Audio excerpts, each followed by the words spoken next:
अस्सलामुअलैकुम, don news के साथ मैं हूं नाइला असगर। हेडलाइंस आपने जानी। अभी आपको आगाह करें, इलेक्शन कमीशन ने पीटीआई और एमकेएम की दरखास्त से मुस्तरद करते हुए कराची के हल्के NA 249 के ज़िमनी इंतखाब मुकर्ररा वक्त पर कराने की हिदायत कर दी है। आगाह कर रहे हैं आपको, NA 249 के ज़िमनी इंतखाबात मुकर्ररा वक्त पर होंगे।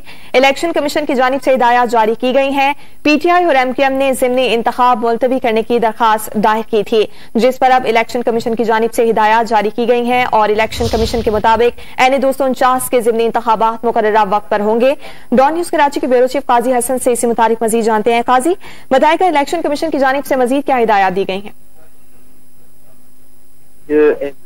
पार्टी और तहरीक इंसाफ ने NA 249 के ज़िमनी इंतखाबात की जो है मुलतवी और एक दिन आगे बढ़ाने की दरखास्तें भी की थी, जिस हवाले से और PSP वालों ने का ये कहना था कि इलेक्शन मुकर्रर वक्त पे हो।